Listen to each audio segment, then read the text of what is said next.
والنظر في عجائبه والعمل بذلك ما بقيت إنك على كل شيء قدير رب ارحمهما كما ربياني صغيرا اللهم حاسبني حسابا يسيرا۔ پچھلی تفسیر کو کھولنے ایک آدھ کوشچن پچھلی تفسیر سے ہم نے آیت نمبر 24 پڑھی تھی جو بہت امپورٹنٹ ترین آیت تھی۔ علم ترى كيف ضرب الله مثلا كلمة طيبة كشجرة طيبة أصلها ثابت وفرعها في السماء يؤتي أكلها كل حين بإذن ربها ويضرب الله الأمثال للناس لعلهم يتذكرون۔ اللہ تعالیٰ نے ایک شجرت طیبہ کی مثال بیان کی تھی، ٹھیک ہے، کلمہ طیبہ کی مثال بیان کی تھی کہ کلمہ طیبہ کی مثال پاک درخت کی طرح ہیں، اور اس کی خوبیاں بتائیں، اور فرمایا کہ یہ مثال اللہ تعالیٰ لوگوں کے لیے اس لیے بیان کرتے ہیں تاکہ لوگ یتذکرون، وہ نصیحت پکڑیں۔ تو سوال میرا آپ سے یہ ہے کہ آپ نے پھر اس مثال سے کیا نصیحت پکڑی؟ جی میم جیسے بھی حالات آئے کوشش کرنی ہے کہ ہم نے جڑے رہنا ہے، جس میں ہماری زندگی کی جو روزمرہ کی ضروریات ہو جاتی ہے، جو ہمیں بہت زیادہ سامنے اہم لگنے لگ جاتی ہیں، لیکن ان کو بھی ہم نے پیچھے کر کے پہلے ان چیزوں کے ساتھ جڑنا ہے تاکہ ہماری جڑیں پھل کی طرح زمین کے اندر بنتی چلی درخت جائیں، کی بڑھتی طرح۔ چلی جائیں درخت کی جی طرح، اور تاکہ ہم مضبوط ہو جائے ایمان میں۔ جی کہ ہمیں میم پھر میں نے کوئی یہ ہلا اس نہ سے سکے۔ سبق حاصل کی ہے جی کہ اگر بولے ہمیں بولے۔ کوئی نعمت ملتی ہے اس کو پا کے، اور کوئی ہمیں کوئی عہدہ ملتا ہے اس کو پا کے، یہ سب سے بڑی جو قرآن کی نعمت ہمیں ملی ہوئی ہے، اس کو پا کے ہمیں عاجزی کا اپنا عاجزی کو اپنانا چاہیے، اور دوسروں کو اپنے اچھے عمل کے ساتھ قرآن کی طرف بلانا چاہیے، اچھے حسن اخلاق۔ ہاں، شجرت طیبہ بن گئے۔ دیکھیں نا، جو کھجور کا درخت ہوتا ہے نا، اس کی ہر چیز کارآمد ہوتی ہے، اور کھجور کا درخت آپ کو میں نے بتایا تھا کہ سدا بہار ہوتا ہے، ہر وقت پھل دیتا ہے، ٹھیک ہے، جڑیں اس کی مضبوط ہوتی ہیں، اوپر ہی اوپر اس کی شاخیں جاتی ہیں۔ تو یہ شاخیں کیا ہیں؟ فرع فی السماء، کہ اس کی شاخیں آسمان کی طرف مثال۔ اچھا، سب سے پہلے تو مجھے یہ بتائیں کہ شجرت طیبہ یا کلمت طیبہ جو ہے وہ کس کو کہا گیا ہے؟ کلمت طیبہ کیا ہے؟ مومن وہی الہی، قول کلمت صادق، طیبہ وہ، اور شجرت طیبہ جو بندہ مومن ہے۔ کلمہ مومن طیبہ۔ میم کھجور نہیں، کے مجھے درخت ابھی کو کلیئر کیا نہیں ہوا، کہا؟ پھر سے بتائیں۔ جی، میم کھجور کے درخت کو کہا گیا ہے شجرہ طیب۔ شجر میم طیب تو کہا گیا، شجر کلمۃ طیبہ طیبہ یعنی کیا ہے؟ کلمہ طیبہ ہے کہ لا میم الہ الا کلمہ اللہ، یعنی طیبہ نہیں جو کوئی ہے وہ معبود سوائے قرآن اللہ، وہی کریم ہے، وہی الہی اللہ محمد ہے، صلی رسول اللہ اللہ، ذکر علیہ اللہ ہے، کے قرآن رسول ہے۔ ہیں، اور توحید ہے، اور ہر حق بات ہے، اور نیک اعمال ہیں جو رسول اللہ کے سنت کے مطابق کیے جائیں۔ میم کلمہ طیبہ تو لا الہ الا اللہ محمد رسول اللہ کے الفاظ ہیں۔ اللہ کا کلام ہاں سب سے اچھی اور پاکیزہ بات وہی ہے، یعنی قرآن۔ اور ہاں، میم اس کلمت میں وہی طیبہ جو ہے الہی وہ کی لا الہ الا صفات۔ اللہ ہے۔ ہاں سن لیں، اب تھوڑا سا کلیئر رکھیں بات کو۔ میں نے آپ کو حدیث سے سمجھایا تھا کہ کلمہ طیبہ، جو کلمہ طیبہ یا لا الہ الا اللہ، لیکن اس سے جو شجرت طیبہ سے مثال دی گئی ہے وہ اصل میں کلمہ طیبہ پڑھنے والے مومن کی مثال دی گئی ہے، کھجور کے درخت سے، جس کے دل میں کلمہ طیبہ راسخ ہو چکا ہے، اتر چکا ہے، گڑ چکا ہے، اور وہ اس کے مطابق اپنی زندگی بسر کرتا ہے۔ تو اس چیز کو یاد رکھیں، ٹھیک ہے؟ سمجھ آ گئی سب کو؟ جی جی میم۔ جی میم۔ جی ہاں، تو اب ہمارے یہاں انا للہ و انا الیہ راجعون لائٹ چلی گئی ہے، لیکن میں بہرحال اندھیرے میں پڑھانے کی کوشش جی میم، کرتا ہوں، ہماری اللہ طرف تعالیٰ چلی مدد۔ گئی ہے۔ چلیں کوئی بات نہیں، انشاءاللہ اللہ کرم کریں گے۔ تو کلمہ طیبہ بہرحال کلمہ طیبہ ہی ہے، اور مراد اس سے وہ مومن ہے جو کلمہ طیبہ پڑھتا ہے اور اپنی زندگی کو اس کے مطابق گزارتا ہے تو وہ کھجور کے درخت کی طرح ہوتا ہے کہ اس کی جڑیں مضبوط ہوتی ہیں، اس کی شاخیں آسمان کی طرف جاری ہوتے ہیں۔ یہ شاخیں کیا ہوتی ہیں مومن کی؟ جی، فرع فی کہ میم السماء۔ اس کے درجات ہوتے ہیں جو بلند ہوتے چلے جاتے ہیں، اوپر ہی اوپر اٹھتے چلے جاتے ہیں، اور وہ اللہ کے ساتھ زیادہ اعمال جڑتا رہتا ہے۔ میم اعمال اس کی کے کے بلندی۔ عمل، اعمال مومن ہوتے ہیں، کا مومن عمل کا عمل عمل ہوتا ہے جو اعمال۔ روزانہ بلند ہوتا ہوتا ہے۔ ہے اور اخلاص کے نیکی ساتھ کے اللہ ہاں جب جی، وہ اللہ کے لیے خالص ہو خالصتاً کے اللہ عمل کے لیے کرتا ہے۔ کرتے جی بڑھتے چلے جاتے ہیں، بالکل۔ اس کے کا اعمال جو ہاں عمل اپنی صالح نیکی ہوتا ہے وہ آسمان کی بلندیوں تک اس کو لے جاتا اور ہے۔ وہ جتنا درخت یہ بلند ہوتا ہے اتنا آلودگی سے بھی پاک ہوتا ہے، اس میں گندگی نہیں ہوتی ہے اور وہ خالص ہوتا ہے۔ اور تو اس کے فرع فی اعمال جو ہے السماء وہ اصل میں اعمال انتہا درجے کے ہیں، ٹھیک خالص ہے، ہوتے ہیں، مومن کے میم اعمال۔ نیک جیسے خالص نیت سے کیے گئے ہاں ہوتے ہیں۔ میم اور وہ جتنا اوپر چڑھتا جاتا ہے جی اس کو بالکل۔ یہ دنیا اور اس کے مسائل بہت چھوٹے لگنے لگتے ہیں۔ اس سے اونچی چیز سے اگر ہاں اونچائی سے دیکھو ایگزیکٹلی۔ میم اس میں پھر سورہ اس کو فاتر کی جو بالکل آیت ایسا نمبر ہی 10 تھی، جی وہ یہ تھی کہ اللہ کی طرف پاکیزہ کلمات چڑھتے ہیں، نیک اعمال انہیں اوپر اٹھاتا ہے، تو یہ بھی اس کی یہ دلیل سورہ ہوتی ہے۔ فاتر میں ہے نا؟ جی جی، سورہ فاتر فاتر فاتر فاتر سورہ فاتر کی آیت تھی جو میں نے آپ کو بتائی۔ جی ٹھیک، یہ یاد رکھیں۔ تو وہ اس کی بات ہے۔ اچھا بہرحال، اور اگلی خوبی بتائی تھی کہ تو تی اکلہا کل حین باذن ربہا، ہر موسم میں اپنا پھل دیتا ہے، کہ کیا مطلب ہے؟ کہ میم میم جو مومن اچھے جی ہے حالات ہوں یا برے حالات، کنسسٹنٹ رہتا ہے یعنی اور وہ وہ جو کبھی بھی بھی کرتے ہیں اللہ کی رضا کے لیے کرتے ہیں، میم وہ اپنے اس کے جی صرف موڈ اور نہ اپنے نفس صرف کی خود خواہشات پہ بلکہ نہیں چلتا دوسروں ہے، کے لیے بھی وہ مومن ہر فائدہ مند وقت ہوتا ہے، استقامت کے اور ساتھ حالات صبر اور کیسے بھی ہوں اس ہاں کا رویہ ایک ہی جیسا رہتا ہے۔ جی، اس کا مقصد یہی ہے کہ اس کا جو رویہ ہوتا ہے مومن کا، جو اس کے پھل ہوتے ہیں، جو اس کا اخلاق ہوتا ہے، جو اس کا سمجھ لیں کہ جو اس کے اعمال ہوتے ہیں، وہ اس کے برکات میں حالات کے وہ ساتھ ہمیشہ بدل فائدہ ہی نہیں دیں جاتے۔ گے لوگوں کو۔ ہاں، وہ ہر وقت ہر موسم میں لوگوں کے لیے فائدہ مند ہی ہوتا ہے، لوگوں کو فائدہ ہی پہنچاتا ہے، یہ کہا جا رہا ہے، ٹھیک ہے نا؟ لوگوں کو ہر موسم میں فائدے پہنچاتا ہے۔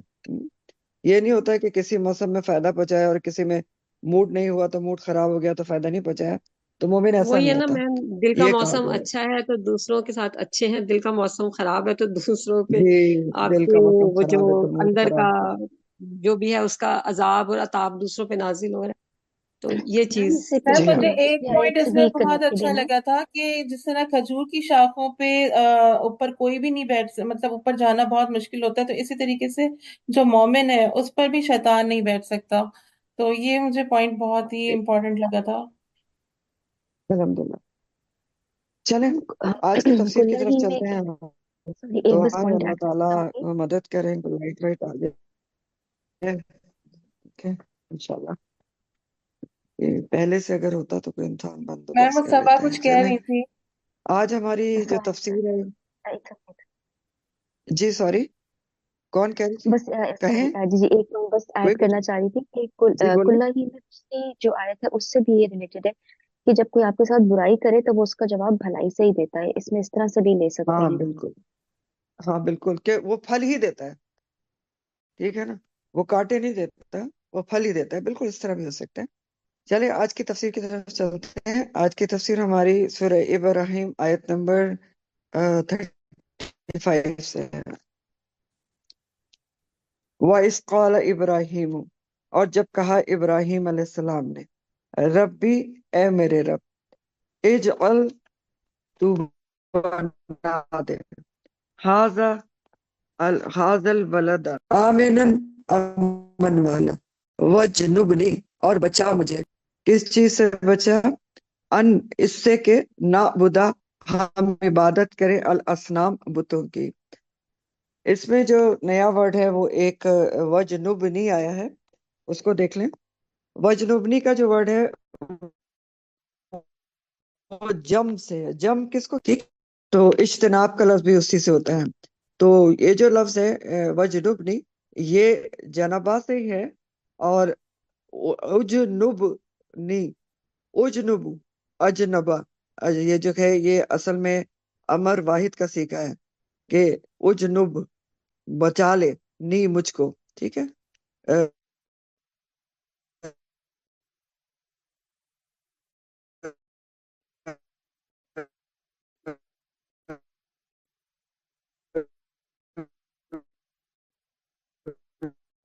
یعنی میرا پہلو بچ جائے اس سے، میں پہلو تہی کر لوں، کس سے؟ مجھے بھی بچا لے اور میرے بیٹے کو پیتل سے یا اس سے لکڑی سے یا چاندی سے خود بنایا جائے۔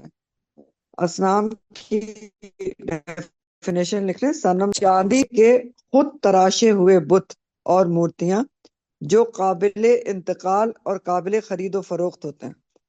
ٹھیک، انتقال یعنی ایک جگہ سے دوسری جگہ ان کو لے جا سکتے ہیں، اور قابل خرید و فروخت بھی ہوتے ہیں۔ بتوں کے لیے کچھ ایک آدھ اور بھی الفاظ قرآن میں استعمال ہوئے ہیں، وہ بھی دیکھ لیں۔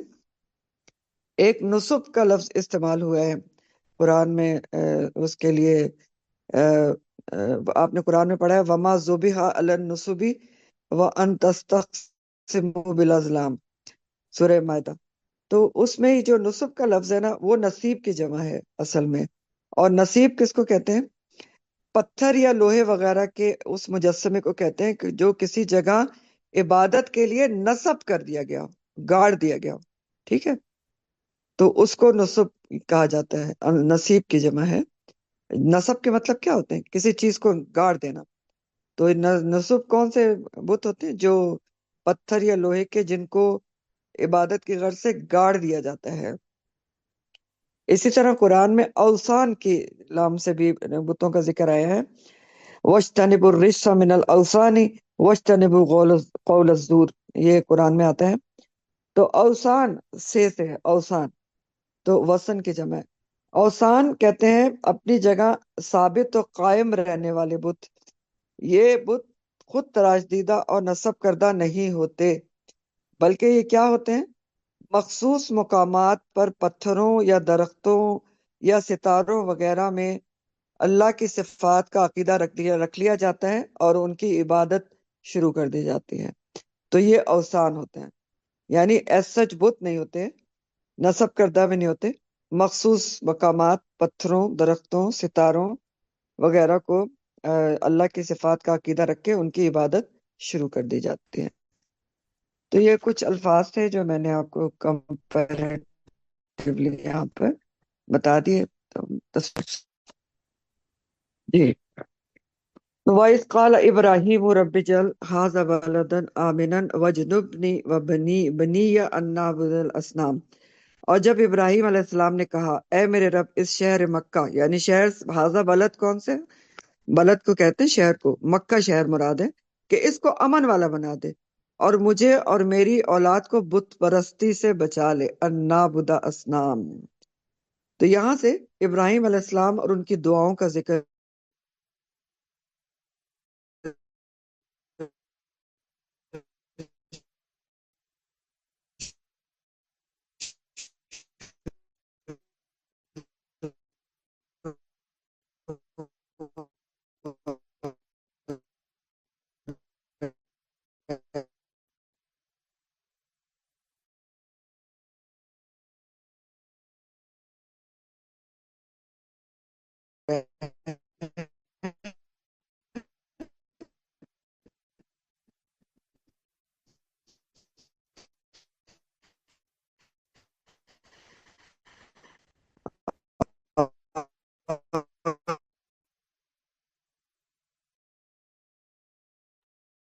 السلام علیکم ورحمۃ اللہ وبرکاتہ۔ آپ لوگ پلیز ویٹ کیجیے گا، لائٹ نہیں ہے تو اس لیے میم شاید ریڈ کنیکٹ ہوگی ابھی۔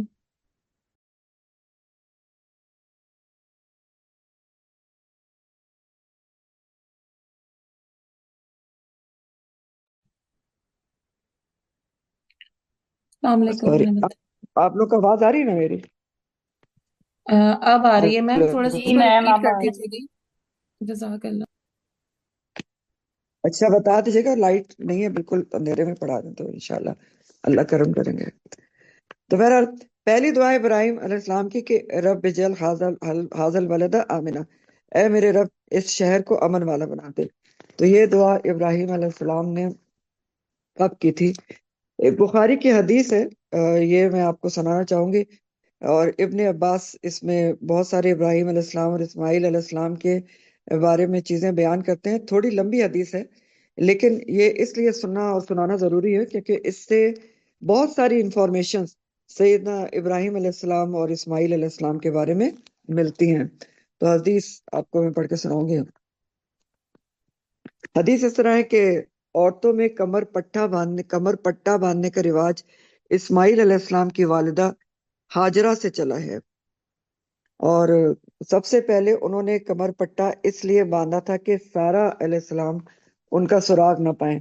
اب آپ کو تھوڑی سی ہسٹری پتہ ہی ہے کہ ابراہیم علیہ السلام کی یہ 2 بلکہ 3 بیویاں تھیں، 2 کا ذکر زیادہ آتا ہے، سارا علیہ السلام اور ہاجرہ علیہ السلام۔ سارا پہلی بیوی تھی اور ہاجرہ دوسری تھی۔ تو بہرحال کمر پٹا یہ ایکچولی کیا ہوتا ہے، اس کی میں نے کافی کوشش کی پتہ کرنے کی، لیکن مجھے اس کی انفارمیشن ملی نہیں۔ تو کوئی اس زمانے میں یہ پتہ چلا کہ کوئی ایسی چیز ہوتی تھی، کوئی کپڑا جو کمر سے باندھا جاتا تھا، تو اس سے تھوڑا سا باڈی کا کنٹور جو ہے وہ چینج ہو جاتا تھا۔ تو اگر کسی انسان نے چادر وغیرہ اوڑی ہوئی ہو تو اس کی پہچان نہیں آتی تھی، تو اس کو یہ کمر پٹا کہتے تھے۔ بہرحال تو تاکہ سارا علیہ السلام ان کا سراغ نہ پائیں، پھر انہیں اور ان کے بیٹے اسماعیل علیہ السلام کو ابراہیم علیہ السلام ساتھ لے کر مکہ میں آئے۔ اس وقت ابھی وہ اسماعیل علیہ السلام کو دودھ پلاتی تھی۔ ابراہیم علیہ السلام نے دونوں کو کعبہ کے پاس ایک بڑے درخت کے پاس بٹھا دیا، جو اس جگہ تھا جہاں آب زمزم ہے، آج جہاں آب زمزم کا کنواں ہے، مسجد کی بلند جانب میں۔ ان دنوں مکہ میں کوئی انسان نہیں تھا، اس لیے وہاں پانی بھی نہیں تھا۔ ابراہیم علیہ السلام نے ان دونوں کو وہیں چھوڑ دیا اور ان کے لیے ایک چمڑے کے تھیلے میں کچھ کھجوریں اور مشکیزے میں پانی رکھ دیا۔ پھر ابراہیم علیہ السلام اپنے گھر کے لیے روانہ ہوئے۔ اس وقت اسماعیل علیہ السلام کی والدہ ان کے پیچھے پیچھے آئیں اور کہا کہ اے ابراہیم، اس خوش جنگل میں جہاں کوئی بھی آدمی اور کوئی بھی چیز موجود نہیں، آپ ہمیں چھوڑ کر کہاں جا رہے ہیں؟ انہوں نے کئی دفعہ اس بات کو دہرایا، لیکن ابراہیم علیہ السلام نے ان کی طرف دیکھتے نہیں تھے۔ آخر ہاجرہ علیہ السلام نے پوچھا، کیا اللہ تعالیٰ نے آپ کو اس کا حکم دیا ہے؟ تو ابراہیم علیہ السلام نے فرمایا کہ ہاں۔ اس پر ہاجرہ بولی کہ پھر اللہ تعالیٰ ہماری حفاظت کرے گا اور وہ ہم کو ہلاک نہیں کرے گا۔ چنانچہ وہ واپس آ گئیں اور ابراہیم علیہ السلام روانہ ہو گئے۔ جب وہ سنیا پہاڑی پر پہنچے جہاں سے وہ دکھائی نہیں دیتے تھے، تو ادھر رخ کیا جہاں اب کعبہ ہے، تو جہاں پر ہاجرہ اور اسماعیل السلام کو چھوڑ کر آئے تھے۔ پھر آپ نے دونوں ہاتھ اٹھا کر یہ دعا کی، اے میرے رب، میں اپنی اولاد کو اس بے آب و دانہ میدان میں تیری حرمت والے گھر کے پاس ٹھہرایا ہے۔ یہ دعا آگے آ رہی ہے تاکہ وہ تیرا شکر ادا کرے۔ ادھر اسماعیل علیہ السلام کی والدہ ان کو دودھ پلانے لگی اور خود پانی پینے لگی۔ آخر جب مشکیزے کا سارا پانی ختم ہو گیا تو وہ پیاسی رہنے لگی اور ان کے لخت جگر بھی پیاس سے رہنے لگے۔ اب وہ دیکھ رہے ہیں کہ سامنے ان کا بیٹا پیاس کی شدت سے بے چوتھاپ کر رہا ہے، یا کہا کو دیکھنے کی اس سے ان کا دل بے چین ہوتا تھا۔ صفا پہاڑی وہاں سے نزدیک کرتے جسٹ سیکنڈ۔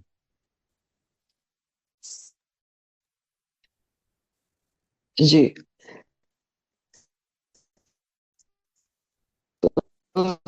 صفا پہاڑی جو ہے وہاں سے نزدیک تر تھی۔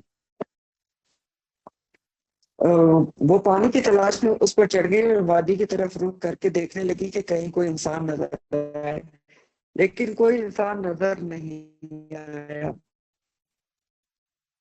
تو لیکن کوئی انسان نظر نہیں آیا تو وہ صفا سے اتر گئی، اور جب وادی میں پہنچی تو اپنا دامن اٹھا لیا تاکہ دوڑتے وقت الجھے نہیں، اور کسی پریشان حال کی طرح دوڑنے لگی۔ پھر وادی سے نکل کر مروہ پہاڑی پر آئی اور اس پر کھڑے ہو کر دیکھنے لگی کہ کہیں کوئی انسان نظر آئے، لیکن کوئی نظر نہیں آیا۔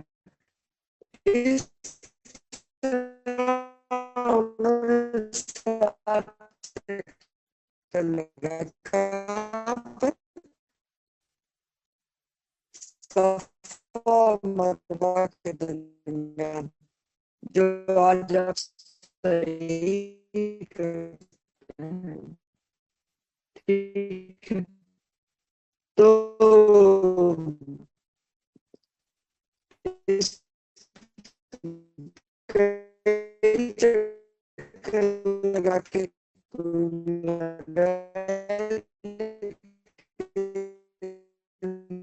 کیا دیکھتی ہیں کہ جہاں آب زمزم کا کنواں ہے، جہاں اب ہے، وہاں ایک فرشتہ موجود ہے۔ فرشتے نے اپنی ایڑی سے زمین میں گڑا کر دیا، یا یہ کہا کہ اپنے بازو سے گڑا کر دیا، جس سے وہاں پانی ابل آیا۔ ہاجرہ نے اسے حوض کی شکل میں بنا دیا اور اپنے ہاتھ سے اس طرح کر دیا تاکہ پانی بہنے نہ پائے، اور چلو سے پانی اپنے مشکیزے میں ڈالنے لگی۔ جب وہ مشکیزہ بھر چکی تو وہاں سے چشمہ پھر ابل پڑا۔ ابن عباس نے بیان کیا کہ نبی کریم صلی اللہ علیہ وسلم نے فرمایا، اللہ اسماعیل پر رحم کرے، اگر زمزم کو انہوں نے یوں ہی چھوڑ دیا ہوتا، یا آپ نے فرمایا کہ چلو سے مشکیزہ نہ بھرا ہوتا، تو زمزم ایک بہتے ہوئے چشمے کی صورت میں ہوتا، یعنی ابھی تو کنویں کی شکل میں تھا نا، تو اگر وہ ایسا نہ کرتی تو بہتے ہوئے چشمے کی صورت میں ہوتا۔ بیان کیا کہ پھر ہاجرہ نے خود بھی پانی پیا اور بیٹے کو بھی پلایا۔ اس کے بعد ان سے فرشتے نے کہا کہ اپنے برباد ہونے کا خوف ہرگز نہ کرنا، کیونکہ یہی اللہ کا گھر ہوگا، جسے یہ بچہ اور اس کا باپ تعمیر کریں گے، اور اللہ اپنے بندوں کو ضائع نہیں کرتا۔ اب جہاں بیت اللہ ہے، اس وقت وہاں ٹیلے کی طرح زمین اٹھی ہوئی تھی۔ سیلاب کا دھارا آتا اور اس کے دائیں بائیں سے زمین کاٹ کر لے جاتا۔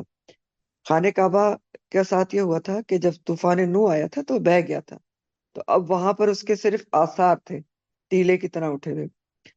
تو اسی طرح وہاں کے دن رات گزرتے رہے، اور آخر ایک دن قبیلہ جرہم کے کچھ لوگ وہاں سے گزرے۔ یہ خانہ بدوش قبیلہ تھا۔ یا آپ نے یہ فرمایا کہ قبیلہ جرہم کے چند کرانے مقام قدا مکہ کے بلائی حصہ کے راستے سے گزر کر مکہ کے نشیبی علاقے میں انہوں نے پڑاؤ کیا، تو قریبی انہوں نے منڈلاتے ہوئے کچھ پرندے دیکھے۔ ان لوگوں نے کہا یہ پرندہ پانی پر منڈلا رہا ہے، حالانکہ اس سے پہلے جب بھی ہم اس میدان سے گزرے تو یہاں پانی کا نام و نشان بھی نہیں تھا۔ آخر انہوں نے ایک آدمی یا دو آدمی بھیجے، وہاں انہوں نے واقعی پانی پایا، چنانچہ انہوں نے واپس آ کر پانی کی اطلاع دی۔ اب یہ سب لوگ یہاں آئے۔ راوی نے بیان کیا کہ اسماعیل علیہ السلام کی والدہ اس وقت پانی پر ہی بیٹھی ہوئی تھی، تو ان لوگوں نے کہا کہ کیا آپ ہمیں اپنے پڑوس میں پڑاؤ ڈالنے کی اجازت دیں گے؟ کس نے؟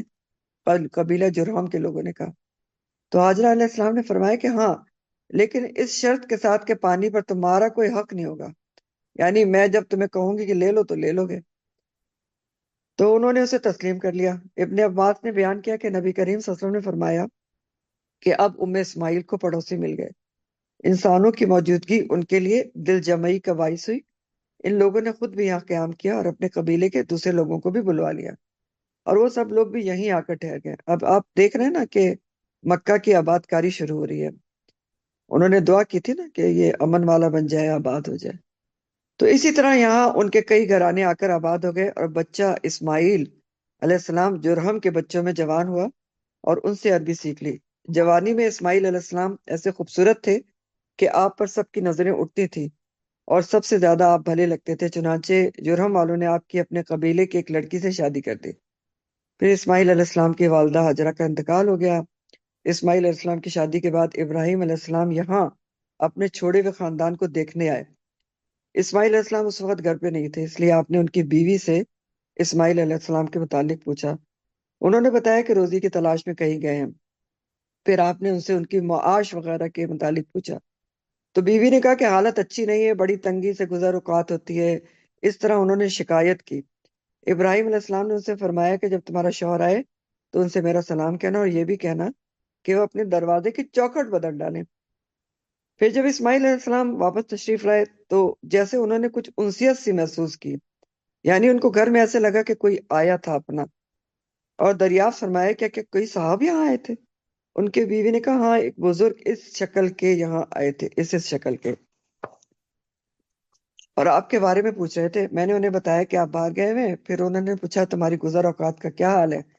تو میں نے اس سے کہا کہ ہماری گزر اوقات بڑی تنگی سے ہوتی ہے۔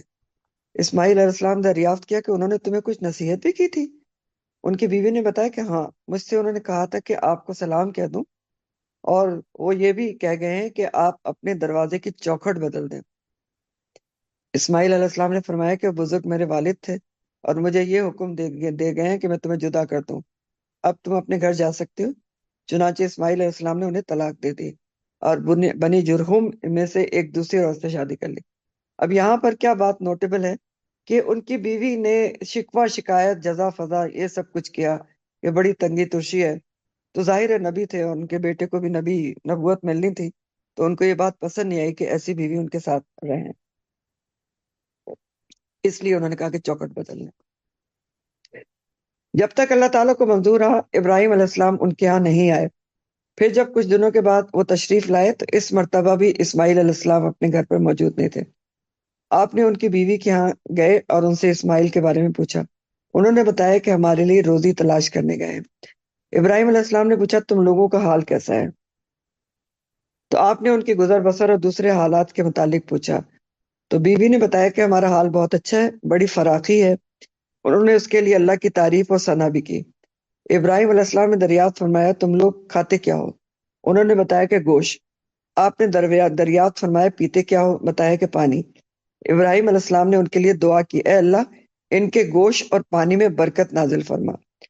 نبی کریم صلی اللہ علیہ وسلم نے فرمایا کہ ان دنوں انہیں اناج میسر نہیں تھا، یعنی آپ کو پتہ ہے کہ گیہوں جو ہے کہ اس زمانے میں بالکل بہت ہی ناپید ہوتا تھا، تو نبی کریم صلی اللہ علیہ وسلم نے کہا کہ اناج میسر نہیں تھا، اگر اناج بھی ان کے کھانے میں شامل ہوتا تو ضرور آپ اس میں بھی برکت کی دعا کرتے۔ تو صرف گوشت اور پانی کی خوراک میں ہمیشہ گزارا کرنا مکہ کے سوا اور کسی زمین پر بھی موافق نہیں پڑتا، یعنی مکہ والے اکثر صرف گوشت اور پانی پر گزارا کرتے تھے۔ ابراہیم علیہ السلام نے جاتے ہوئے ان سے فرمایا کہ جب تمہارے شوہر واپس آ جائیں تو ان سے میرا سلام کہنا اور ان سے کہنا کہ وہ اپنے دروازے کی چوکھٹ باقی رکھیں۔ جب اسماعیل علیہ السلام تشریف لائے تو پوچھا کہ کیا یہاں کوئی آیا تھا؟ انہوں نے کہا کہ جی ہاں، ایک بزرگ بڑی اچھی شکل و صورت کے آئے تھے۔ بیوی نے آنے والے بزرگ کی تعریف کی، پھر انہوں نے مجھ سے آپ کے متعلق پوچھا کہ کہاں ہیں اور میں نے بتا دیا۔ پھر انہوں نے پوچھا کہ تمہاری گزر بسر کا کیا حال ہے؟ تو میں نے بتایا کہ ہم اچھی حالت میں ہیں۔ اسماعیل علیہ السلام نے دریافت فرمایا کہ کیا انہوں نے تمہیں کوئی وصیت بھی کی تھی؟ انہوں نے کہا جی ہاں، انہوں نے آپ کو سلام کہا اور حکم دیا تھا کہ اپنے دروازے کی چوکھٹ کو باقی رکھیں۔ اسماعیل علیہ السلام نے فرمایا کہ بزرگ میرے والد تھے، چوکھٹ تم ہو اور آپ مجھے حکم دے گئے ہیں کہ میں تمہیں اپنے ساتھ رکھوں۔ پھر جتنے دن اللہ تعالیٰ کو منظور رہا اتنے دنوں کے بعد ابراہیم علیہ السلام ان کے یہاں تشریف لائے تو دیکھا کہ اسماعیل زمزم کے قریب ایک بڑے درخت کے سائے میں، جہاں ابراہیم انہیں چھوڑ گئے تھے، پہلی دفعہ جہاں چھوڑ گئے تھے، اپنے تیر بنا رہے ہیں۔ جب اسماعیل علیہ السلام نے ابراہیم علیہ السلام کو دیکھا تو ان کی طرف کھڑے ہو گئے، اور جس طرح ایک باپ اپنے بیٹے کے ساتھ اور بیٹا اپنے باپ کے ساتھ محبت کرتا ہے، وہی طرز عمل ان دونوں نے بھی ایک دوسرے کے ساتھ اختیار کیا۔ پھر ابراہیم علیہ السلام نے فرمایا اسماعیل، اللہ نے مجھے ایک حکم دیا ہے۔ اسماعیل علیہ السلام نے عرض کیا کہ آپ کے رب نے جو حکم آپ کو دیا ہے آپ اسے ضرور پورا کریں۔ تو انہوں نے فرمایا تم بھی میری مدد کر سکو گے؟ عرض کیا کہ میں آپ کی مدد کروں گا۔ فرمایا اللہ تعالیٰ نے مجھے حکم دیا ہے کہ میں اسی مقام پر اللہ کا ایک گھر بناؤں، اور آپ نے ایک اور اونچے ٹیلے کی طرف اشارہ کیا کہ اس کے چاروں طرف۔ چنانچہ اس وقت ان دونوں نے بیت اللہ کی بنیاد پر عمارت کی تعمیر شروع کی۔ اسماعیل علیہ السلام پتھر اٹھا اٹھا کر لاتے اور ابراہیم علیہ السلام تعمیر کرتے جاتے تھے۔ جب دیواریں بلند ہو گئیں تو اسماعیل یہ پتھر لائے اور ابراہیم علیہ السلام کے لیے اسے رکھ دیا۔ اب ابراہیم علیہ السلام اس پتھر پر کھڑے ہو کر تعمیر کرنے لگے، یعنی جب دیواریں اتنی اونچی ہو گئی کہ ان کے ہاتھ نہیں جا رہے تھے نا، تو اسماعیل علیہ السلام نے ایک پتھر لا کے رکھ دیا۔ ابراہیم علیہ السلام اس پر کھڑے ہو کر تعمیر کرنے لگے۔ اسماعیل علیہ السلام پتھر دیتے جاتے اور دونوں یہ دعا پڑھتے جاتے تھے، ہمارے رب ہماری یہ خدمت قبول کر، بے شک تو بڑا سننے والا اور جاننے والا ہے۔ ربنا تقبل منا انک انت السمیع العلیم۔ فرمایا کہ دونوں تعمیر کرتے رہے اور بیت اللہ کے چاروں طرف گھوم گھوم کر یہ دعا پڑھتے رہے، اے ہمارے رب ہماری طرف سے یہ خدمت قبول فرما، بے شک تو بڑا سننے والا اور بہت جاننے والا ہے۔ صحیح بخاری کی حدیث ہے اور یہاں تک یہ حدیث تھی، ٹھیک ہے، بیت اللہ کی تعمیر تک۔ تو بہرحال یہ دعا انہوں نے کب کی تھی کہ اس جو شہر کو ہے وہ امن والا بنا دے، ھذا بلد الآمن، جب کی تھی جب اس میں لوگ بس چکے تھے، قبیلہ جرہم بس چکا تھا اور آبادی شروع ہو چکی تھی، اور اسماعیل علیہ السلام بڑے ہو چکے تھے۔ تو تب ابراہیم علیہ السلام نے دعا کی کہ اے رب اسے امن کا گہوارہ بنا دے۔ اور آج زمزم اور حرم کی بہت سی برکات ابراہیم علیہ السلام اور ان کے اہل خانہ کی قربانیوں کی وجہ سے ہی ہیں۔ شوہر بیوی بچے سب اللہ کے لیے قربان ہونے پر تیار تھے. سوچیں، دیکھیں نا ان کا اللہ تعالیٰ ہمیں ابراہیم علیہ السلام کے قصے کیوں بتا رہے ہیں کہ نہ صرف وہ حنیفاً مسلماً وما کان من المشرکین تھے، بیوی دیکھیں کیسی ہیں، کہہ رہی ہیں اگر اللہ نے حکم دیا تو ٹھیک ہے. آج کی بیویاں ہوتی تو کیا کہتی ہیں؟ ہاں، یہ بھی ذرا سوچیں دل میں کہ کہاں چھوڑ کے جا رہے ہیں، ہاں، کیا ہو گیا؟ بچہ کیسے ہے؟ بچے کیسے ہیں؟ اب اس کا تو یہاں پر ذکر نہیں ہے نا، جو قربان کرنے کے لیے بھی جب انہوں نے خواب دیکھا تھا، وہ اس کا ذکر بھی آگے آتا ہے کہ تو وہ اس وقت 13-14 سال کا بچہ اور ذبح ہونے کے لیے بھی تیار ہو گیا. تو یہ سارے کا سارا خاندان اللہ کے لیے قربان ہونے پر تیار تھا. تو اللہ تعالیٰ نے بھی ان کی پوری قدردانی کی، کیونکہ اللہ تعالیٰ شاکرن ہے. مقام ابراہیم، سیدنا حاجرہ کی سعی، صفا اور مروہ، یہ سب کیا ہے؟ شعائر اللہ میں سے ہیں. جس پتھر پہ کھڑے ہو کے ابراہیم علیہ السلام نے تعمیر کی تھی، وہ آج بھی آپ دیکھتے ہیں نا، مقام ابراہیم جو گولڈن وہ اس کے ڈبے کے اندر رکھا ہوتا ہے، جہاں 2 رکعت وہ نماز بھی پڑھتے ہیں، طواف کی جو واجب الطواف ہوتی ہے. تو مقام ابراہیم ہو یا سعی جو آپ صفا و مروہ کی کرتے ہیں، یا یہ ساری چیزیں جو یہ کیا ہیں؟ اللہ کی نشانیوں میں سے، شعائر اللہ ہیں. ایسی چیزیں جن کو دیکھ کے اللہ یاد آ جاتا ہے. اور یہ بھی ہمیں یہاں سے پتہ چل رہا ہے کہ زیادہ تر قربانیوں میں انبیاء کے ساتھ پیش پیش ایک عورت بھی رہی ہے. عیسیٰ علیہ السلام ہو، موسیٰ علیہ السلام ہو، اسماعیل علیہ السلام، اسحاق علیہ السلام، ان سب کی تعلیم و تربیت اور پرورش میں عورتوں کا نمایاں کردار ہے.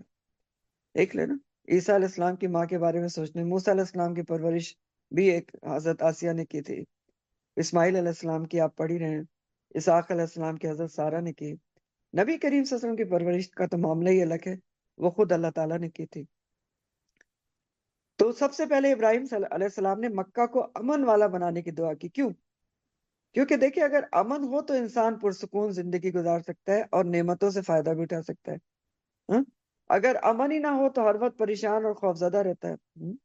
اور ابھی بھی دیکھ لیں، اگر جس علاقوں میں امن و امان نہیں ہوتا، وہاں انسان نہ سکون سے رہتا ہے، نہ کسی نعمت سے فائدہ اٹھا سکتا ہے. اور مکہ کے لیے جو دعا کی تھی ابراہیم علیہ السلام نے، وہ ایسی قبول ہوئی کہ تب سے لے کر اب تک مکہ امن والا ہی ہے. زمانے جاہلیت میں بھی امن والا تھا، حرمت والا تھا. آج بھی حرم کی حرمت ہے، جو بھی وہاں جائے امن میں آ جاتا ہے. جیسا کہ سورہ آل عمران میں بیان ہوا ہے، آل عمران آیت نمبر 97 ہے، فیہ آیات بینات مقام ابراہیم ومن دخلہ کان آمنا وَلِلَّهِ عَلَى النَّاسِ حِجُّ الْبَيْتِ مَنِ اسْتَطَاعَ إِلَيْهِ سَبِيلًا وَمَنْ كَفَرَ فَإِنَّ اللَّهَ غَنِيٌّ عَنِ الْعَالَمِينَ. اس میں واضح نشانیاں ہیں. کس میں؟ مکہ میں. مقام ابراہیم ہے، اور جو اس میں داخل ہو جائے وہ امن والا ہو جاتا ہے. اللہ نے ان لوگوں پر بیت اللہ کا حج فرض کیا ہے. یہ آیت حج کی فرضیت پر بھی دلیل ہے کہ وَلِلَّهِ عَلَى النَّاسِ حِجُّ الْبَيْتِ مَنِ اسْتَطَاعَ إِلَيْهِ سَبِيلًا. بیت اللہ کا حج فرض کیا ہے جو اس کی طرف سفر کرنے کی طاقت رکھتا ہو، استطاعت رکھتا ہو. اور جس نے کفر کیا یعنی جس نے استطاعت رکھتے ہوئے بھی حج نہیں کیا، تو اس کو کفرہ کہا جا رہا ہے، انکار کیا. تو بے شک اللہ ساری دنیا سے بڑا بے پرواہ ہے. اللہ کو تو نہیں آپ کے حج کی ضرورت ہے. تو بہرحال یہ امن کے حساب سے اس آیت کو میں نے یہاں بتایا ہے کہ ابھی تک ومن دخلہ کان آمنا. پھر سیدنا ابن عباس سے روایت ہے، یہ حدیث ہے جو میں آپ کو سنا رہی ہوں، کہ انہوں نے کہا رسول اللہ صلی اللہ علیہ وسلم نے فتح مکہ کے دن فرمایا، بلا شبہ یہ شہر ایسا ہے جسے اللہ نے اس وقت سے حرمت عطا کی ہے جب سے اس نے آسمانوں اور زمین کو پیدا کیا. یہ اللہ کی عطا کردہ حرمت کی وجہ سے قیامت تک کے لیے محترم ہے، اور مجھ سے پہلے کسی ایک کے لیے اس میں لڑائی کو حلال قرار نہیں دیا گیا، اور میرے لیے بھی بس دن میں سے ایک گھڑی کے لیے اسے حلال کیا گیا تھا. کب کیا گیا تھا؟ فتح مکہ. یہ فتح مکہ کے بارے میں ہی اسی وقت کی حدیث ہے، مسلم کی حدیث ہے، صحیح مسلم. تو میرے لیے بھی دن میں سے ایک گھڑی کے لیے ہی حلال کیا گیا تھا. اب یہ اللہ کی عطا کردہ حرمت کی وجہ سے قیامت کے دن تک حرام ہے. اس کے کانٹے نہ کاٹے جائیں، اس کے شکار کو ڈرا کر نہ بگایا جائے. کوئی شخص اس میں گری ہوئی چیز کو نہ اٹھائے سوائے اس کے جو اس کا اعلان کرے. یہ بات آپ کو معلوم ہے کہ مکہ میں کوئی گری پڑی چیز ملتی ہے تو اس کو اٹھانا نہیں چاہیے، الا یہ کہ آپ اٹھا کے ان کو جو وہاں کے کیئر ٹیکرز ہیں ان کو دیں اور اعلان کروائیں، نیز اس کی گھاس بھی نہ کاٹی جائے۔ اس پر سیدنا عباس نے عرض کیا کہ اے اللہ کے رسول صلی اللہ علیہ وسلم، سوائے اسخر گھاس کے، یہ ایک خوشبودار گھاس ہے، وہ ان کے لوہاروں اور گھروں کے لیے ضروری ہے۔ تو آپ نے فرمایا کہ ٹھیک ہے، سوائے اسخر کے۔ ٹھیک، تو بہت محترم ہے، دیکھ لیں کہ آپ شکار نہیں کر سکتے، گری ہوئی چیز نہیں اٹھا سکتے، اب بہت ساری چیزیں ہیں، اپنے بال نہیں کاٹ سکتے، ناخن نہیں کاٹ سکتے، وغیرہ وغیرہ جو آپ کو پتہ ہے ساری۔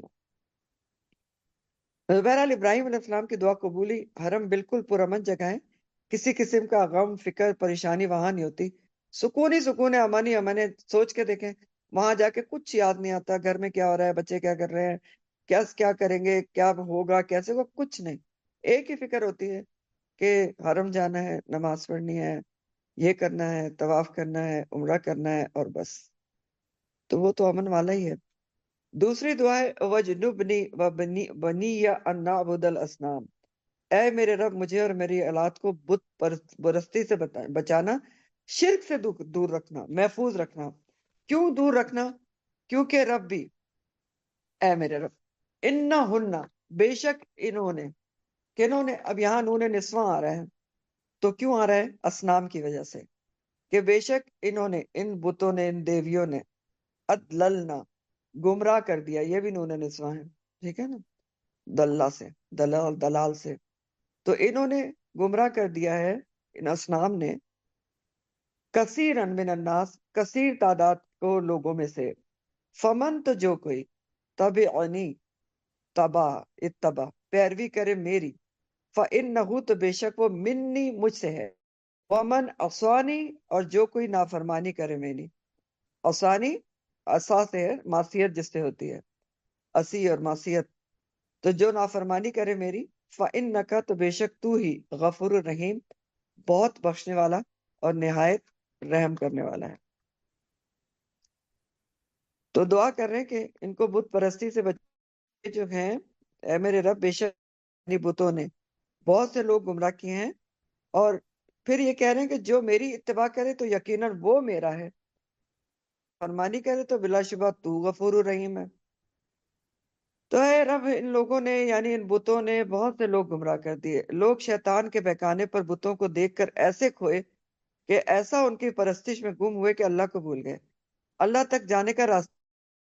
عدلن کا جو لفظ ہے دلال سے ہے، اور دلہ کے معنی کیا ہوتے ہیں؟ کہ نشان راہ گم کر دینا۔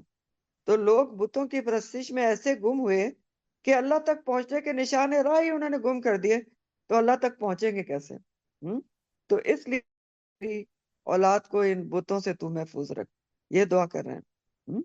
تو ایسی دعائیں کہ ہمیں بھی مانگنی چاہیے کہ نہیں مانگنا چاہیے، کہ یا اللہ ہمارے بچوں کو خالص توحید پہ رکھ، ان کو یہ شیطان اور آج کل کے جو فتنے ہیں ان کے بہکاوے میں نہ پڑیں، خالص توحید سے نہ ہٹ جائیں۔ پھر کہتے ہیں کہ فمن تبعنی فإنہ منی ومن عصانی فإنک غفور رحیم، جو کوئی تو میری پیروی کرے گا، یعنی ابراہیم علیہ السلام کی ملت کی پیروی کرے گا، اور ان کی ملت کیا تھی؟ جو خالص توحید پر تھی، تو کہتے ہیں وہ تو مجھ سے ہے جو خالص توحید کی پیروی کرے گا، اور جو میری نافرمانی کرے، یعنی میرے طریقے پر نہ چلے، خالص توحید پر نہ ہو، تو بے شک تو غفور الرحیم ہے۔ اس کا کیا مطلب ہے؟ یعنی تو ان کو اپنی رحمت سے توفیق دے دے، ان کو بھی جو نافرمانی کر رہے ہیں میری، جو آسانی معصیت کر رہے ہیں، تو غفور الرحیم ہے، تو ان کو بھی اپنی رحمت سے توفیق دے دے کہ توبہ کر لیں اور بچ جائیں۔ ٹھیک ہے، یہ کتنی زبردست دعا کر رہے ہیں کہ یا اللہ، کوئی بد دعا نہیں کر رہے، ان کے لیے بھی دعا کر رہے ہیں کہ جو میری ملت پر، خالص توحید پر نہیں ہے، تو ان کے لیے بھی تو غفور الرحیم ہو جا۔ تو یہ ویسے ہی دعا ہے جو عیسیٰ علیہ السلام نے بھی اپنی قوم کے لیے کی تھی، اور جو سورہ مائدہ کے آخر میں آتی ہے، مائدہ کی آیت نمبر 118 ہے، ان تعذبہم فإنہم عبادک وإن تغفر لہم فإنک انت العزیز الحکیم، اگر تو انہیں عذاب دے تو بے شک وہ تیرے بندے ہیں۔ اپنی قوم کے لیے عیسیٰ علیہ السلام کے جو آیا ہے نا مائدہ کے آخر میں، کہ اللہ کے حضور میں وہ ایسا کہیں گے جب اللہ تعالیٰ اتمام حجت کریں گے، تو وہ کہیں گے تیرے بندے ہیں، اگر تو چاہے تو انہیں بخش دے، بے شک تو ہی غالب خوب حکمت والا ہے، چاہے تو عذاب دے، یعنی ہمارے ہاتھ میں تو کچھ بھی نہیں ہے۔ اب یہ ابراہیم علیہ السلام کی دعا جو آپ پڑھ رہے ہیں اور یہ عیسیٰ علیہ السلام کی دعا جو میں نے آپ کو بتائی، ان کے بارے میں بڑی خوبصورت صحیح مسلم کی حدیث ہے، بہت ہی خوبصورت حدیث ہے۔ سیدنا عبداللہ بن عمر بن عاص سے روایت ہے، نبی کریم صلی اللہ علیہ وسلم نے ابراہیم علیہ السلام کے بارے میں اللہ تعالیٰ کے فرمان، اے میرے رب، بے شک ان بتوں نے بہت سے لوگوں کو گمراہ کیا، پھر جس نے میری پیروی کی وہ یقیناً میرا ہے، اور جس نے میری نافرمانی کی تو بے شک تو بہت بخشنے والا ہے، ہمیشہ رحم کرنے والا ہے۔ اور عیسیٰ علیہ السلام کے قول، اگر تو انہیں عذاب دے تو یہ تیرے بندے ہیں، اگر تو انہیں معاف فرما دے تو بلا شبہ تو ہی غالب حکمت والا ہے۔ ان دو آیتوں کی نبی کریم صلی اللہ علیہ وسلم نے تلاوت فرمائی، پھر دونوں ہاتھ اٹھا کر فرمایا، اے اللہ میری امت میری امت، اور آپ بے اختیار رو پڑے۔ اب یہاں ذرا سا رک کے سوچیں، یہ ہے ہمارے نبی جو ہمارے لیے اتنے فکر مند تھے، میری امت، اور روتے تھے امت کے لیے۔ ہم اس نبی کو کیا دے رہے ہیں؟ رک کے سوچیں۔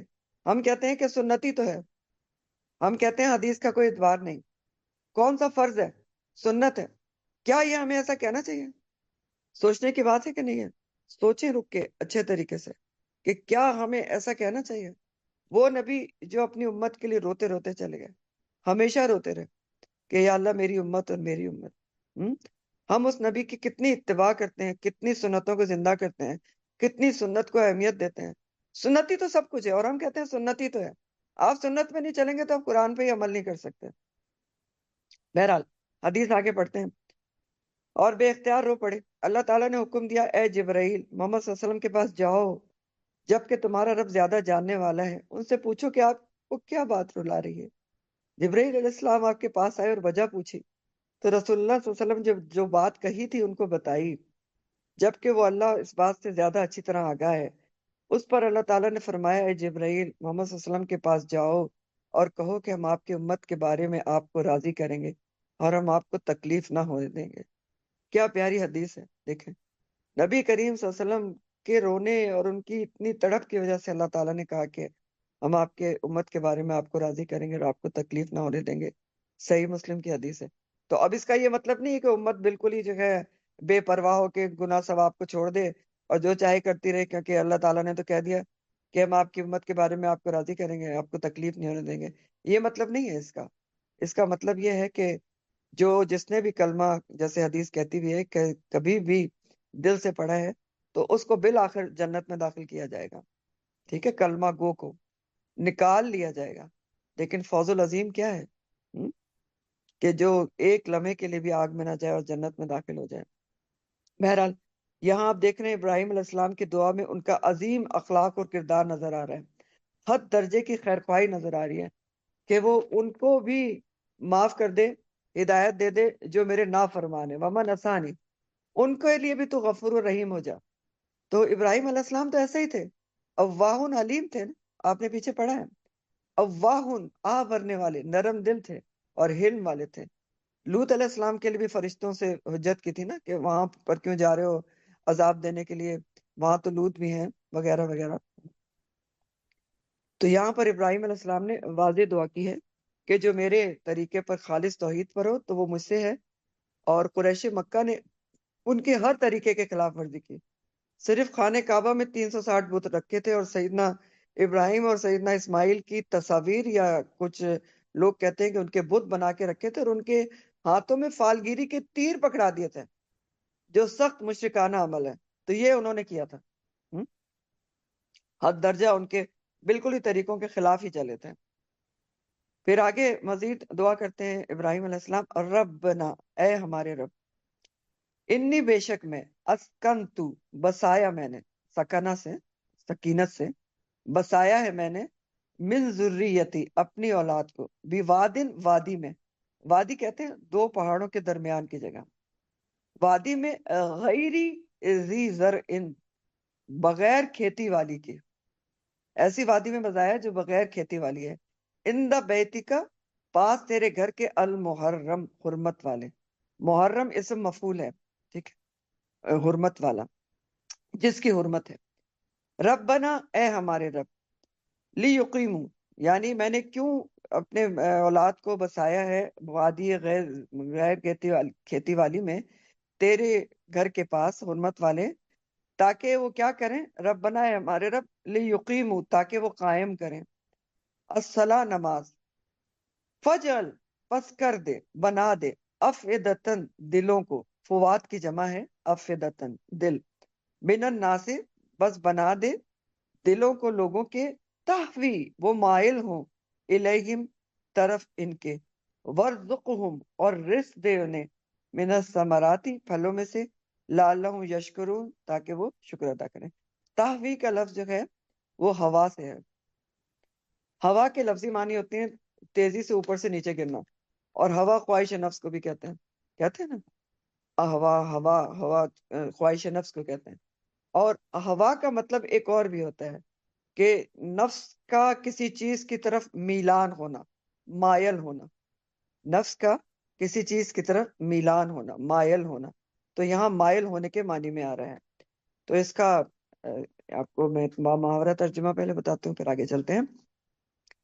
ربنا انی اسکنتو من ذریتی بواد غیر ذی زرع، اے ہمارے رب، بے شک میں نے اپنی کچھ اولاد ایک بے زراعت وادی میں بسائی ہے، تیرے محترم گھر کے پاس۔ اے ہمارے رب، کیوں بسائی ہے؟ تاکہ وہ نماز قائم کریں۔ لہذا تو بعض لوگوں کے دل ان کی طرف مائل ہونے والے کر دے۔ بعض لوگ کیوں ہیں؟ من الناس ہے، لوگوں میں سے، اس کی طرف مائل ہونے والے کر دے، اور انہیں ہر قسم کے پھلوں سے رزق دے تاکہ وہ تیرا شکر ادا کریں۔ تو یہ تیسری دعا ہے ابراہیم علیہ السلام کی، ربنا انی اسکنت من ذریتی بواد غیر ذی زرع عند بیتک المحرم۔ تو یہاں ذریتی سے مراد کون ہے؟ کہ کچھ اولاد میں سے بتایا، یہی حضرت اسماعیل علیہ السلام ہے، کیونکہ یہ انہی کے بارے میں بات ہو رہی ہے، اور اسحاق علیہ السلام تو ویسے بھی بعد میں پیدا ہوئے تھے۔ اور بواد غیر ذی زرع کون ہے؟ مکہ۔ اس وقت وہاں پر بے زراعت وادی تھی نا، جیسے ابھی آپ کو حدیث میں بتایا، کچھ بھی نہیں تھا، مکہ کے آس پاس چٹیل پہاڑ تھے، کوئی زراعت نہیں ہوتی تھی، آج بھی بہت کم ہوتی ہے۔ تو چٹیل پہاڑوں کے درمیان اپنی بیوی اور شیرخوار بچے کو چھوڑ کر جا رہے ہیں، اور آئے کہاں سے تھے؟ فلسطین سے پیدل چل کر آئے تھے، ٹھیک ہے، یہاں مکہ میں چھوڑنے کے لیے جب حکم ملا تھا۔ اندک کا بیتک المحرم، تیرے حرمت والے گھر کے پاس چھوڑ کر جا رہا ہوں۔ اور یہ کون سا ہے حرمت والا گھر؟ خانہ کعبہ، یعنی جہاں پر کعبہ شریف کی نشانات موجود تھے۔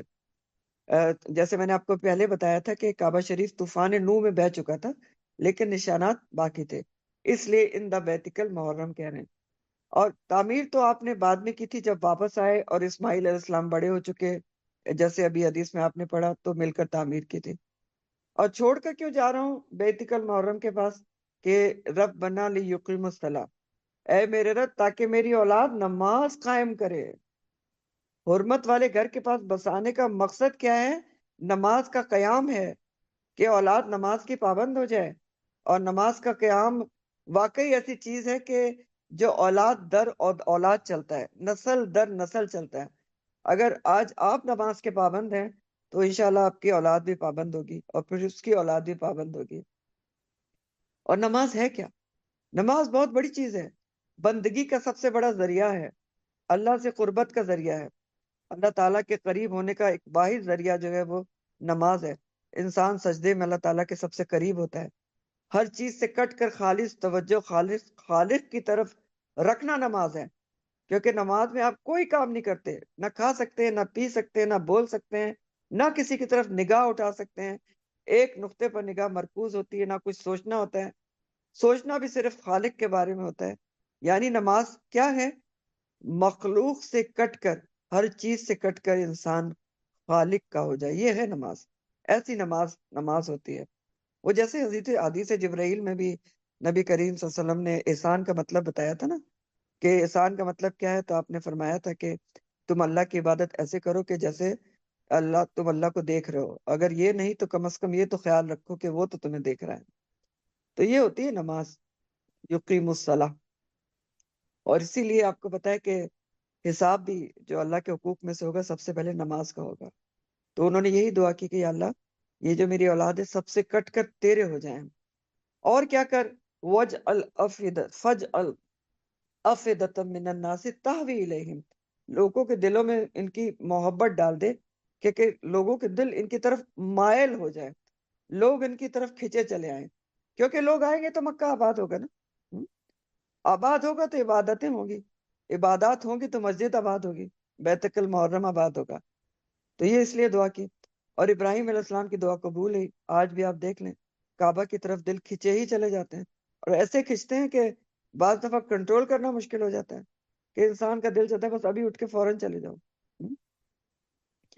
اور اس وقت بھی جلد ہی قبیلہ بنو جرہم کا قافلہ وہاں سے گزرا، اور ان کے دل مائل ہو گئے، وہ پانی دے کر وہاں آباد ہو گئے۔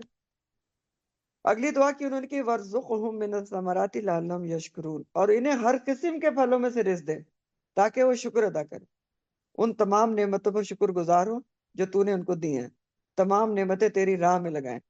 تو سیدنا ابراہیم علیہ السلام کی دعا ایسے ہی ٹھیک ٹھیک قبول ہوئی کہ مکہ امن والا بھی ہے، دل اس کی طرف ایسے کھنچتے ہیں کہ وہاں سے آنے کا دل نہیں چاہتا، اور جب آ رہے ہوتے ہیں تو دل پہ شدید بوجھ ہوتا ہے، رونا آ رہا ہوتا ہے، آتے کے ساتھ ہی دل چاہتا ہے دوبارہ چلے جاؤ، بار بار جاؤ، تو اتنا ہی کھنچتا ہے، بار بار جتنی دفعہ بھی چلے جائے اتنا زیادہ مائل ہوتا ہے اور کھنچتا ہے۔ سوچ کے دیکھیں، ہر کسی کا یہی حال ہوتا ہے کہ ابھی کوئی عمرے کا ذکر کرتا ہے تو دل تڑپنا شروع ہو جاتا ہے۔ پھر کھانے پینے کی چیزیں دیکھیں کہ وَارْزُقْهُم مِّنَ الثَّمَرَاتِ، دنیا بھر کے پھل آپ کو مکہ میں ملیں گے، بے موسم کے بھی ملیں گے، جبکہ مکہ میں بالکل زراعت نہیں ہوتی۔ کبھی نوٹ کریں جا کے فروٹ کی دکان پہ، ڈرائی فروٹ کی دکان پہ، جو کہیں دنیا میں نہیں مل رہے وہ پھل مکہ میں موجود ہوتا ہے، کیا کیوی ہے، کیا ایووکاڈو، پتہ نہیں کیا کیا دنیا جہان کی چیزیں وہاں موجود ہوتی ہیں، ہر جگہ سے ہر چیز وہاں آتی ہے۔ اللہ تعالیٰ نے عربوں کو تجارت کا شوق دے دیا نا، لِإِيلَافِ قُرَيْشٍ إِيلَافِهِمْ رِحْلَةَ الشِّتَاءِ وَالصَّيْفِ، تو مکہ میں زراعت نہیں ہوتی لیکن ہر جگہ سے ہر چیز وہاں آتی ہے، اور ایسا رزق دیا ہے اللہ تعالیٰ نے مکہ میں کہ آج بھی لاکھوں لوگ حج اور عمرہ پہ آتے ہیں، کیا کوئی بھوکا ہوتا ہے؟ ہر کوئی کھا رہا ہوتا ہے، بے شمار کھانا ہوتا ہے۔ کبھی آپ نے سنا کہ مکہ میں کھانا کم پڑ گیا حاجیوں کے لیے؟ کبھی ختم نہیں ہوتا، کبھی کم نہیں پڑتا، کوئی بھوکا نہیں رہتا، اور مسجد بھی ایسی آباد ہے کہ جلدی آپ کو جگہ بھی نہیں ملتی، جگہ کے لیے بھی مشکل پڑ جاتی ہے۔ سیدنا ابن عباس کہتے ہیں کہ ابراہیم علیہ السلام کی دعا تھی کہ لوگوں میں سے کچھ لوگوں کے دل ان کی طرف مائل کر دے، اگر سب لوگوں کے لیے کہہ دیتے تو آج مسجد میں لوگوں کی اتنی بھرمار ہوتی کہ وہاں تو کھڑا ہونا بھی مشکل ہو جاتا۔ تو بہرحال دعائیں جاری ہیں، انشاءاللہ کل آگے بڑھیں گے۔ آج یہاں تک رکھتی ہوں تفسیر کو۔ آخر دعوانا ان الحمدللہ رب العالمین، اور آگے پڑھتے ہیں۔